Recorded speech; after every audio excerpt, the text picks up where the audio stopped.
Somebody told me that Columbus founded America. Hello, I'm Kyoka, the awkward black nomad. I'm a writer, I'm a dog mom, and I solo travel with my dogs. This channel is for all the black women out there who want to do the same thing, might be a little awkward, might be a little shy, might be a little introverted. I want to let y'all know I did it and you can do it too. So keep watching. Now it's been hot for a minute, okay? Summertime, and you know when it's summertime, everybody want to go on vacation. All right. I'm going to tell you about one of the more popular travel destinations, Spain. I spent 2 months there last summer, and I want to talk about my experience there as a black woman, as an American, as an awkward person. Here we go. So I think the biggest thing to consider when you're looking into going to Spain is the location, right? So I was staying in Barcelona. I used Barcelona as my base, and I stayed in an area called Barceloneta. It is very close to the beach, not even a 10-minute walk, and I was on the beach. Very gorgeous. So culturally, Spanish people don't really get up early in the morning. It's like a ghost town. And I'm a natural early riser, so I'll get up at like 7 a.m. And I remember I would grab my journal or grab whatever book I was reading and just walk to the beach, maybe stop at a cafe and grab a coffee. And I would just lay on the beach for hours that summer.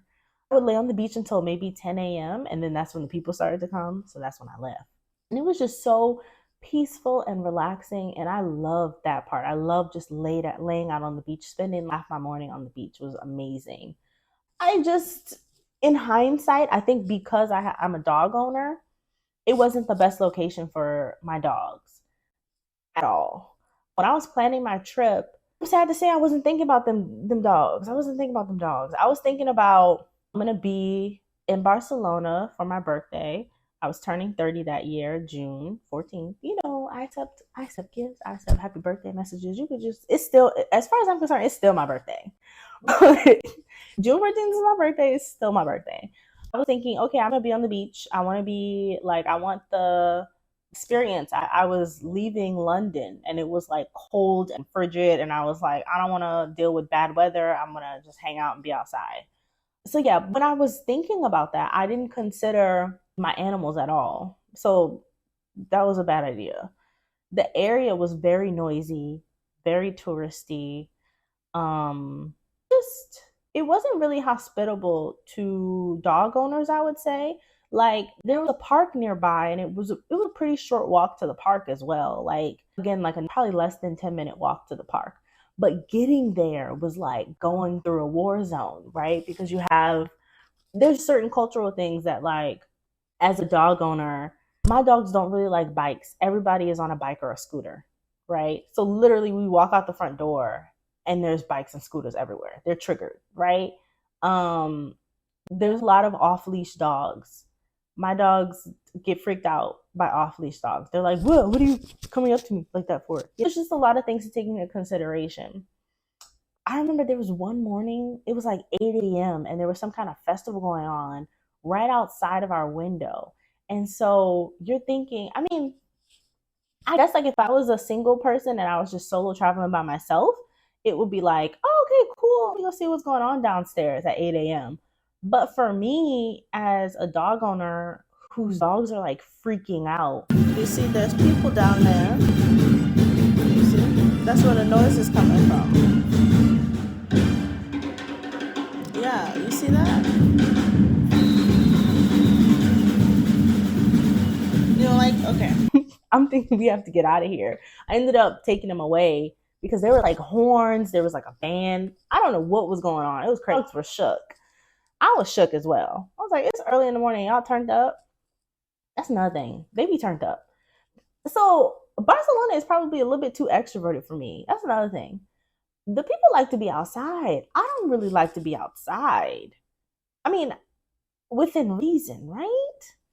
Everybody in Barcelona is outside. Everybody's like partying.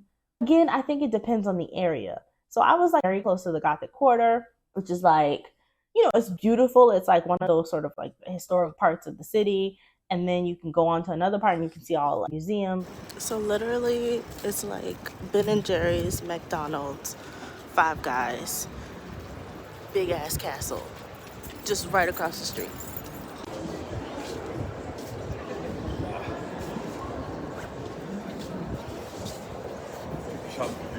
I would have to ride the metro to get to those areas because I was staying so close to the beach. So like that's a big part of your experience. Like okay, I want to go to the museums and I want to see like some of these awesome tourist attractions. You probably don't want to stay directly on the beach because there's a little bit of a commute to get to these different areas. Catching the metro is pretty easy. So yeah, considering where you're staying and like what's good for you, what works for you, I found that there were parts I liked and then just parts I didn't like, depending on where I was staying. At one point, I was taking Spanish lessons, and my Spanish tutor was on a different area, child uphill. I don't remember what it was called, but there was a walk uphill to get to my Spanish tutor, and I was like, Lord bless my legs because we're not gonna make it. But it was good because I got to see a different area of Barcelona. I think when you get outside of the touristy areas, there are some really good places that I would have rather stayed for a long term stay. But again, it was my first time going there, so I didn't really know. And this was also at the beginning of my travel, really. So I started traveling in February. I went to Ireland and then I was in London. And then I drove through France, and that's how I got to Spain. So this was still in the very beginning of my travels, and I didn't really know what I liked and what I didn't like. So in hindsight, I could see where I faltered there. Spain was also the first country that I discovered there's privilege in being an American. And I say American more so than Black American because people will hear your accent and treat you differently. And I think also maybe there's probably colorism that impacts that too. But Spain was probably the first place that I realized that there was a noticeable difference between how I was being treated and how maybe an African or a Caribbean person would would get treated. For instance, there's a large population of Africans who come into Spain and you see them outside the metro camped out or selling things, offering braiding services. Sometimes they'll be on the beach selling towels and selling chairs and things like that. And the way that they're treated by Spaniards is cringeworthy. They're very abrasive and unwelcoming. And then even with tourists, I've had a Spanish person telling me like beware of this and beware of these kinds of people. And obviously if you're a tourist, you don't want to be taken advantage of. But at the same time, some of that was a little bit of racism, obviously, right? I even have a friend in Spain who is Caribbean, Jamaican, and he told me that dating for him is very, very difficult because if he tries to date a Spanish girl, they're immediately going to think that he's poor, that he has bad manners. They wouldn't look twice at him. And I think there's an element of that that has nothing to do with his attractiveness or his features or anything. That genuinely comes from just how Black people are treated in the country. Another thing is it's kind of difficult to make friends with Spanish people because in Barcelona, especially, it's sort of a transient city. There's a huge student population, a huge teacher population. So I feel like a lot of the people are very young, and the locals there probably get used to a lot of people coming and going. There's a lot of tourists, especially when I went during June. Probably never going to go back to Spain in the summer. Sorry. But there's a lot of tourists there. And so it's kind of like, what's the point of making a genuine connection with the person when they're going to be leaving soon, And it's also because there's a lot of university students, it's a party city. And I think that's one of the reasons it was so difficult for me to fit in as an introvert because I don't really party. And the times that I would go out, I felt relatively safe. But the times that I would go out, it's just not my scene. So it's hard to find people who want to date or to find a genuine connection. And I already know what the feedback is, right? I don't date when I travel. It makes sense. But again, I was staying in these places for long periods of time. So if I'm dating or if I'm looking to find a genuine connection, it's because I'll be here for a while. I'll be here for a couple of months and I can always come back. That's how I look at it. I can always come back or you can come and see me, whatever it is. So a lot of times, I think when you're traveling, you'll meet people who are also traveling. which sounds obvious, right? But I met a couple of guys who were coming into town while I was in Barcelona. They would be like, "Oh, I'm coming in Barcelona for a few days or whatever. Do you want to hang out? Do you for a week? Do you want to hang out? You want to meet out, see each other?" I do. I think the hookup culture is really big because like people go into a different country and they just want to see the landscape. They want to see who's down for what. And it's just, as a disclaimer, I'm not knocking hooking up. I just didn't do a whole lot of hooking up. I did some, but it wasn't my focus. I genuinely wanted to like meet someone and just have a nice time. I mentioned in one of my other videos that like, sometimes going out on dates is a good way to see the city because you can experience the life of a local in that way. Or if you're dating somebody who's an implant, somebody who is more accustomed to the culture and can kind of help you navigate. So I'm a big proponent of dating while traveling. But I just, it was so unserious in Barcelona. And I don't know if it's because guys were used to dating younger women, maybe. They thought that like some of the games would fly, but I don't date guys who are younger than 30. Like, you have to be, if you're like 28, maybe, but like, so I was going on dates with guys who were like 37, 33, and they were still being childish. There's one guy I was seeing who he didn't do, like his friend owned a scooter shop and his job was to get tourists to ride the scooters. I don't even know if we were dating. We were just hanging out. That man couldn't buy me nothing but a margarita, child. But he was fine too. I have a thing for Ghanaians. I need to stop it. He was so fine. Muscles just, oof. I didn't partake. I wanted to, but men talk too much and then it just turns you off. It was him. Anyways, so I went on a few dates. They were just kind of unserious. I don't know, because I think there's an element to dating that I like, where it can be fun, it can be unserious, but I also like intention. I like purpose. I like men who have a drive, who have goals. So dating in Barcelona was kind of meh, to be honest. I will say, as I started to sort of immerse myself in Spanish culture, that's when I started to get a bit more comfortable. I started taking Spanish lessons while I was there. And so, living in Texas for a long time, I know what I like to call survival Spanish. I actually really should be fluent in Spanish. Every year of middle school and high school, I was in a Spanish class. I really should know Spanish. It's just, you don't use it, so then you lose it. And I remembered a lot. I surprised myself a little bit. But I took Spanish classes and I loved my Spanish tutor. He was so friendly. I remember one day we had lunch with his girlfriend.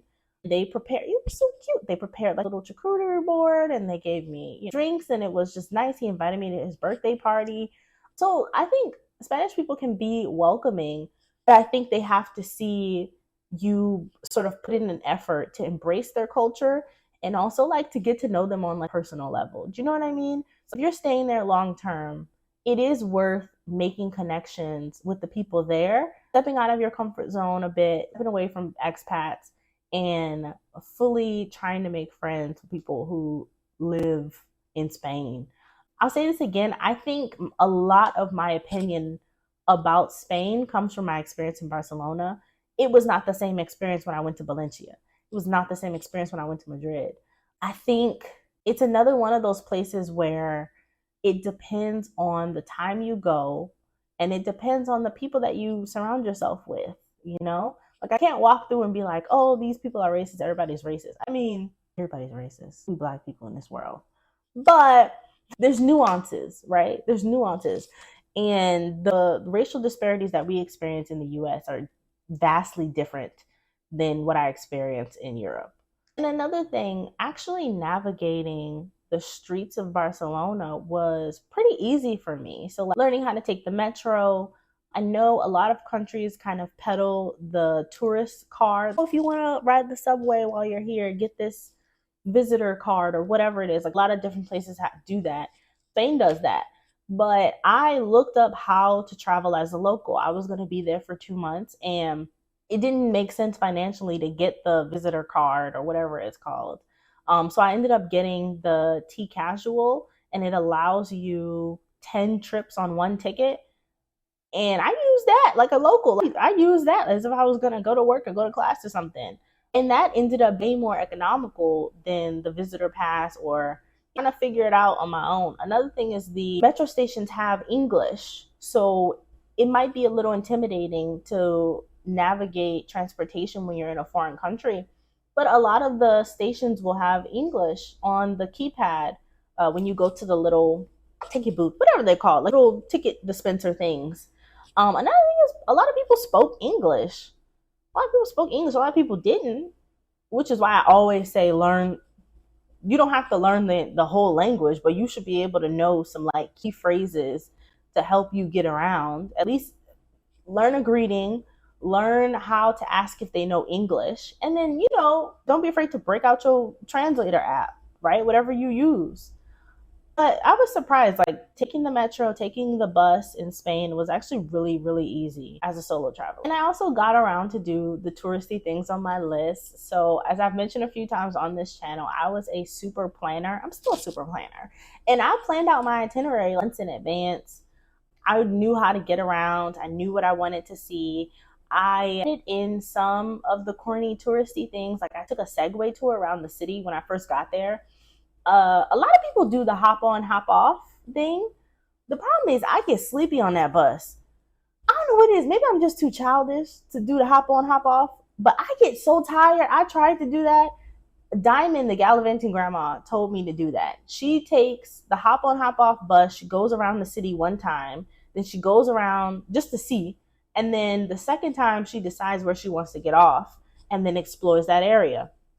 It's a great method. I don't know what it is. I think maybe I just got used to taking car rides and never being the one to drive. But being on the bus that long, I get so tired. I will go to sleep on the bus. I did fall out in Denmark one time trying to do that.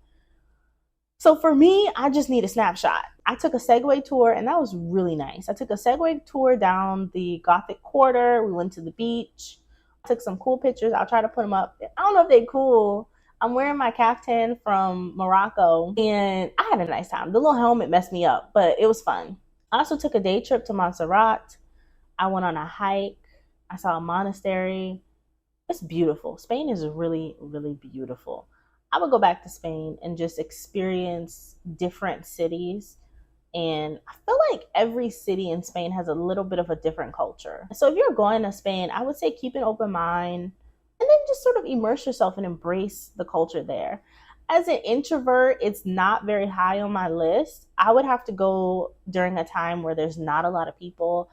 I kind of set myself up for failure though. Going to Spain in the summer is a big no-no. But I took what I could from it and I enjoyed myself. All right, so I want to keep this going. I love talking about my experiences in different countries. Let me know if you have any questions. Let me know if there's a country that you want me to cover. And obviously, follow the Awkward Black Nomad on all social media platforms. Subscribe to my YouTube channel. Like, comment, share this video. Let the people know that we outside. Not really, but we inside. We trying to go outside. We getting there. Do you know what I mean? Peace.